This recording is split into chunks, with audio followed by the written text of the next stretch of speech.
Break के बाद आप सभी का स्वागत है। चलिए आगे खबरों का रुख कर लेते हैं। जहां 4 राज्यों में से 3 राज्यों में भाजपा की बड़ी जीत हुई है। राजस्थान, मध्य प्रदेश और छत्तीसगढ़ में भाजपा को बहुमत मिला है।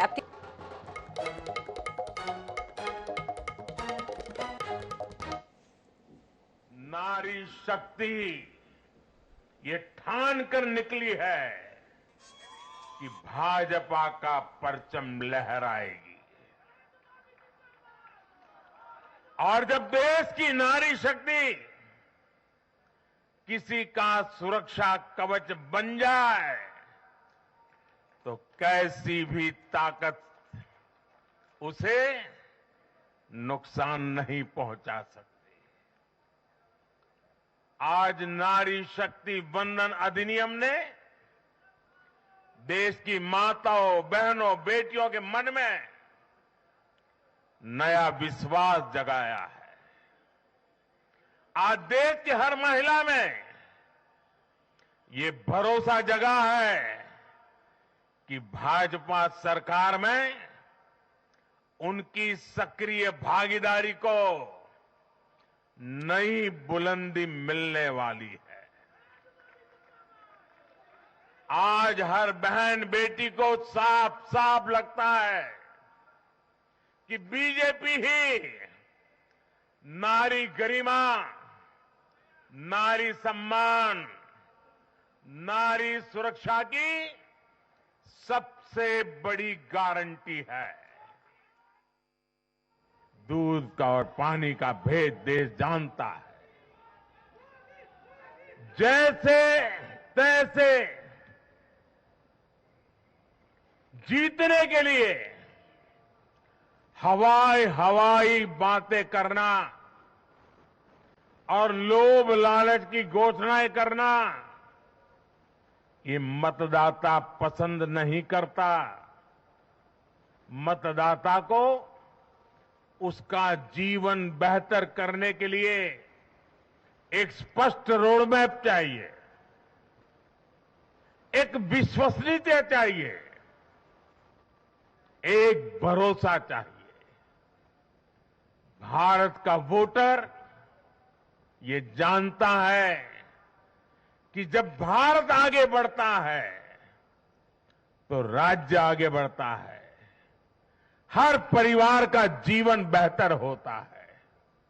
इसलिए वो बीजेपी को चुन रहा है, लगातार चुन रहा है। चुनाव में भाजपा को बड़ी जीत मिली है। प्रदेश के 90 सीटों में से भाजपा को 54 सीटों पर बम्पर जीत मिली है। कांग्रेस 34 सीटों पर ही सिमट कर रह गई। पूर्व मुख्यमंत्री डॉक्टर रमन सिंह ने राजनांदगांव से जीत हासिल की है। रमन सिंह ने कहा है कि छत्तीसगढ़ महतारी की जय। छत्तीसगढ़ में भाजपा की इस प्रचंड जीत के पीछे प्रदेशवासियों के आशीर्वाद के साथ ही केंद्रीय नेतृत्व का परिश्रम और कुशल नेतृत्व समाहित रहा है। उन्होंने ये भी कहा है कि मोदी जी की गारंटी पर जनता ने विजय तिलक लगाया है। हम मिलकर छत्तीसगढ़ का विकास करेंगे। वहीं कांग्रेस को सबसे बड़ा झटका सरगुजा और रायपुर में लगा है। यहाँ सभी सीटें कांग्रेस के हाथ से निकल गई हैं। सत्ता हाथ से खिसकने के साथ ही प्रदेश अध्यक्ष दीपक बैज सहित 5 मंत्री चुनाव हार गए हैं। वहीं पाटन सीट से भूपेश बघेल चुनाव जीत गए हैं। कुल 18 राउंड की काउंटिंग में भूपेश बघेल को 95,438 वोट मिले हैं। इधर भाजपा की जीत के बाद कार्यकर्ताओं में जश्न का माहौल देखा जा रहा है। मैं इसे अपनी जीत नहीं मानता, अपने कार्यकर्ता साथियों की जीत मानता हूँ। मैं तो ये कहने के लिए तैयार हूँ कि मैंने ये चुनाव हार गया हूँ और मेरे कार्यकर्ता ये चुनाव जीते हैं।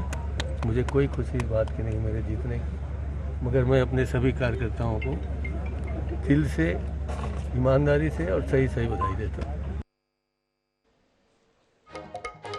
तो अगली खबर आपको रायपुर से बता दें, जहां भूपेश बघेल ने राज्यपाल को सौंपा इस्तीफा और भूपेश बघेल सीएम पद से उन्होंने इस्तीफा दे दिया है। और राज्यपाल से मुलाकात के बाद भूपेश बघेल हार की समीक्षा करेंगे, ऐसा उन्होंने कहा है। तो आपको बता दें, देर रात पूर्व मुख्यमंत्री भूपेश बघेल ने इस्तीफा दे दिया है।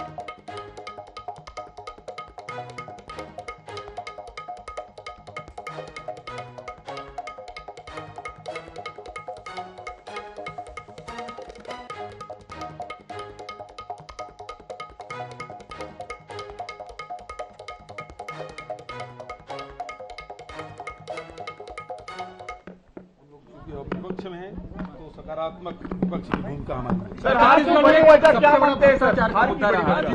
हार की बड़ी वजह क्या मानते हैं? आपको जनता ने नकार दिया। समीक्षा करने से वो पता चलेगा, लेकिन जो जनादेश मिला है उसका हम सम्मान करते हैं। सर लेकिन जो छत्तीसगढ़ियावाद को लेकर सर आप लोग आगे बढ़े थे, जो छत्तीसगढ़ियावाद को लेकर आप आगे बढ़े थे कल्चर पे और सारी चीजों पे, लेकिन उस पर भी सफलता नहीं मिल पाई।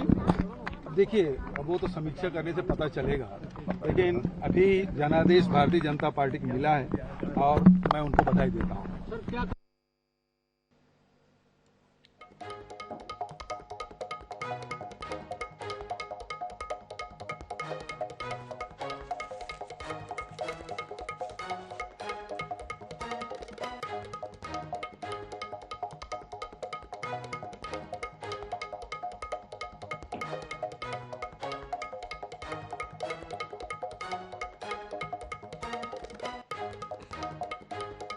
इधर रायपुर में विधायक दल की बैठक में बोले पूर्व मुख्यमंत्री रमन सिंह कि कल सभी विधायकों से प्रदेश में भारी चर्चा करेंगे और विधायकों से परिचय प्राप्त करेंगे। इसके अलावा ये भी कहा है कि बातचीत करके उनकी मंशा जानेंगे। भूपेश बघेल के इस्तीफे पर रमन सिंह ने चुटकी ली है। इस्तीफा देकर उन्होंने बहुत अच्छा काम किया। कल विधायकगण आ रहे हैं, अभी रास्ते में हैं, दूर दूर से आएंगे। कल 11-12 बजे बैठेंगे। हमारे प्रभारी जी बैठे हुए हैं, माथुर साहब हैं, नितिन नवीन जी हैं। ये सब बैठ के कल विधायकों से परिचय प्राप्त करेंगे, बातचीत करेंगे और परिचय प्राप्त करने के बाद हमारे जितने विधायक हैं उनसे बात करके उनकी मंशा जानेंगे और उसके बाद आगे की प्रक्रिया होगी। कल कोई विषय पे बात करने का नहीं, कल परिचयात्मक बैठक है। उनके साथ पहली बार आए हैं, उनका स्वागत करेंगे और बातचीत करेंगे। बाद में पर्यवेक्षक आएंगे, पर्यवेक्षक उसका निर्णय लेंगे।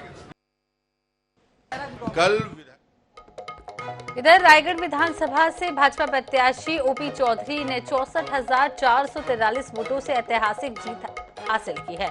जीत के बाद उन्होंने मीडिया से चर्चा करते हुए कहा है कि जनता ने उम्मीद से ज्यादा प्यार दिया है, इसका मैं ऋण कभी नहीं चुका पाऊंगा। वहीं अमित शाह के बड़ा आदमी बनाने के बयान पर ओपी चौधरी ने कहा है कि इस बयान को अन्यथा ना लें। मैं छोटा कार्यकर्ता हूं, पार्टी जो भी दायित्व देगी उसे निभाऊंगा।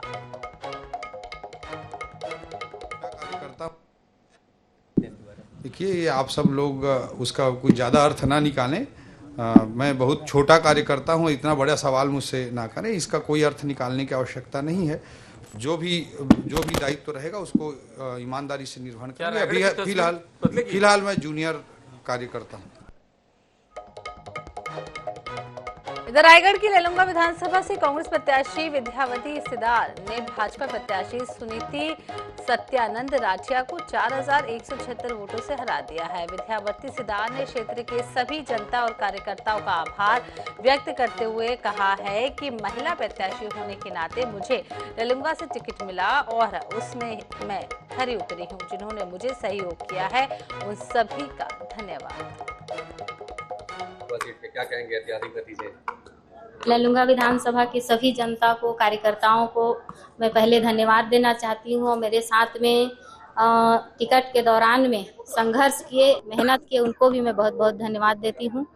और जीत का एक अच्छा महिला प्रत्याशी होने के नाते लैलूंगा विधानसभा में मिला, उसके लिए भी मैं सभी को धन्यवाद देती हूँ। आप लोगों को भी धन्यवाद देती हूँ जिन्होंने मेरा सहयोग किया और हर पल अपने संघर्ष के साथ में आप लोगों ने भी अपना मार्गदर्शन दिया, उसके लिए आप लोगों को भी धन्यवाद।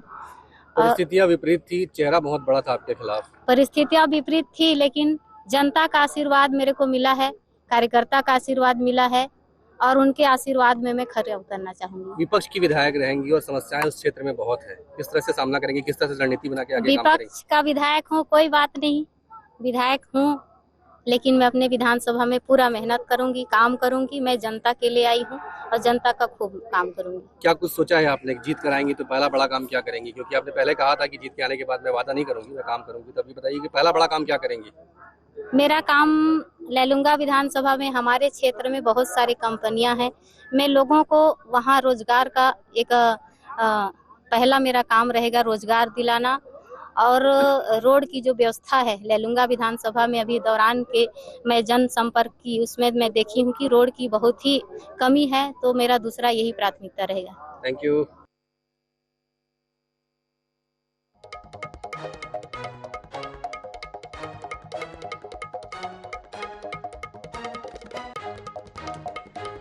इधर कवर्धा विधानसभा से बीजेपी प्रत्याशी विजय शर्मा ने कांग्रेस प्रत्याशी मोहम्मद अकबर को 40,000 से ज्यादा वोट से शिकस्त दे दी है। जीतने के बाद विजय शर्मा ने कहा है कि फैसला जनता का है और जनता गंगा जल की तरह पवित्र है और उनकी ही जीत हुई है।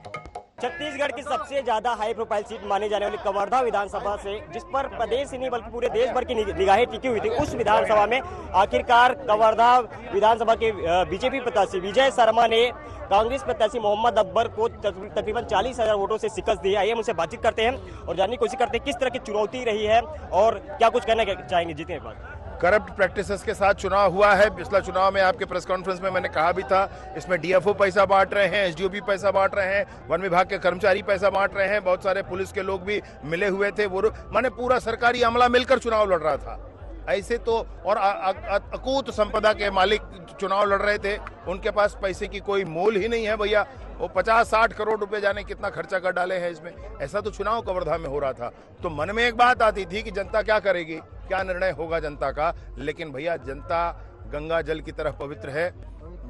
जनगंगा ने यह निर्णय किया कि कवर्धा में क्या होना चाहिए और निर्णय आपके सामने है। पिछले विधानसभा में कांग्रेस प्रत्याशी ने 60,000 वोटों से जीत दर्ज किया था और आपने उन्हें 40,000 वोटों से शिकस्त दी है, क्या ऐसी उम्मीदें थी? 60,000 और 40,000 मिलाकर 1 लाख होता है साहब, 1 लाख होता है। तो मैं आपसे ये कहना चाहता हूँ कि जनता ने 1 लाख का वोटों का निर्णय किया है यहाँ पर। कवर्धा विधानसभा के लिए क्या कुछ प्राथमिकताएं होंगी आपकी? बहुत सारे काम हैं। पिछली सरकार ने, भूपेश बघेल जी की सरकार ने, मोहम्मद अकबर ने बहुत सारे झूठ कवर्धा की जनता के साथ बोल कर रखा है। कभी उसको पूरा करने के लिए कोई सशक्त प्रयास नहीं किया गया। मेडिकल कॉलेज के लिए कहा गया, नहीं किया गया। शुगर फैक्ट्री के लिए कहा गया, नहीं किया गया। नहर बनाने के लिए कहा गया, वह भी नहीं किया गया है। चिल्फी से खारा तक के लिए रास्ता बनाने की बात खुद ही स्टे लगवा कर बैठे हैं, खुद ही उसको भी कभी क्लियर नहीं करवाए, वह भी होना है। और बहुत सारे दूसरे काम होना है। साथ ही साथ कवर्धा की सुरक्षा व्यवस्था पर भी काम करना है कि गांव-गांव में आकर के ऐसे जो लोग बसे हैं जो कवर्धा के नहीं है और कवर्धा की सुरक्षा के लिए घातक हैं, उनको वापस भेजा जाएगा। टिकट से लेकर के लगातार आपने किसानों और लोगों के लड़ाइयाँ लड़ी है, इस जीत का श्रेय किसे देना चाहेंगे? जनता ने चुनाव लड़ा है, जनता जीत गई है। भाजपा के कार्यकर्ताओं ने चुनाव लड़ा है, भारतीय जनता पार्टी के कार्यकर्ता जीते हैं और कवर्धा के नौजवानों ने चुनाव लड़ा है। कवर्धा के नौजवान चुनाव जीते। तो ये कवर्धा विधानसभा से 40,000 वोटों से जिन्होंने जीत दर्ज किया है और जीतने के बाद उनका कहना है कि ये चुनाव, ये जीत जो है जनता, कवर्धा विधानसभा की जनता ने जीता है और साथ ही वो कवर्धा विधानसभा की प्राथमिकताओं पर काम करें। Sanjay Yadav, nation report, Kawardha. इधर सीतापुर विधानसभा से भाजपा प्रत्याशी रामकुमार टोप्पो ने 20,978 वोटों से जीत हासिल की है। वहीं मंत्री अमरजीत भगत को हार का सामना करना पड़ा है। भाजपा प्रत्याशी रामकुमार टोप्पो ने जीत के बाद अपनी प्रतिक्रिया देते हुए INS24/7 से एक खास बातचीत की।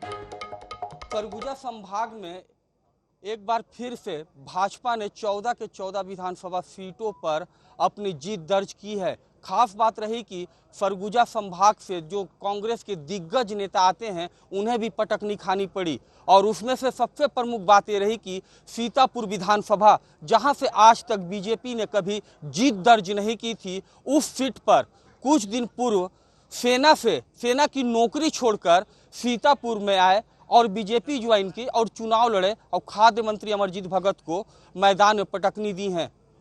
रामकुमार टोप्पो हमारे साथ हैं जिन्होंने अमरजीत भगत को क्षेत्र में पटकनी दी है। काफ़ी गहमा गहमी के बीच चुनाव संपन्न हुआ और दूसरी बात 4 महीना पहले आप आए, भाजपा ज्वाइन किया और उसकी बात 20,000 से भी ऊपर 21,000 के लगभग मतों से जीत। क्या कारण रहा इतना मतों से जीत का? इसका सिर्फ एक ही कारण था कि जनता ने स्वयं मुझे प्रत्याशी घोषित किया, मुझे पत्र लिखकर बुलाया और जनता के मांग पर भारतीय जनता पार्टी ने मुझे टिकट दिया था। इस कारण से भारी मतों से विजय हुई है। अब जीत मिल गई है, बड़ी जीत दर्ज की है। खाद्य मंत्री अमरजीत भगत जो 4 बार के विधायक थे, उनको आपने हराया। क्या प्राथमिकता रहेगी क्षेत्र के विकास को लेकर? सीतापुर की जनता ही प्राथमिकता है और उनके तमाम समस्याओं को हम प्रथम दृष्टि में लेकर उनकी समस्याओं को दूर करने का प्रयास करेंगे। ते हमारे साथ थे सीतापुर विधानसभा से विजय हुए प्रत्याशी पूर्व सैनिक हैं राम कुमार टोपो। इन्होंने लगभग 21,000 मतों से विशाल जीत दर्ज की है। खाद्य मंत्री अमरजीत भगत को इन्होंने चुनाव में पटकनी दी है और अब इस क्षेत्र की जनता के विकास कार्य को प्राथमिकता देंगे। संतोष कश्यप, INS 24/7 अंबिकापुर। इधर खरसिया विधानसभा से कांग्रेस प्रत्याशी उमेश पटेल ने भाजपा प्रत्याशी महेश साहू से 21,656 वोटों से जीत हासिल की। उन्होंने मीडिया से चर्चा करते हुए कहा है कि जनता ने जो आदेश दिया है हम उसको स्वीकार करते हैं। विपक्ष ने बैठने की भूमिका हमको लोगों ने दी है और उनको हम बखूबी निर्वहन करेंगे। जनादेश अनएक्सपेक्टेड रहा। हम लोग तो सोचे नहीं थे कि ऐसा जनादेश हमको मिलेगा, लेकिन जनता ने जो जनादेश दिया है उसका हम लोग निर्वहन करेंगे। हमको विपक्ष की भूमिका में बैठने की भूमिका हमको लोगों ने दिया है और उसका हम लोग बखूबी निर्वहन करेंगे।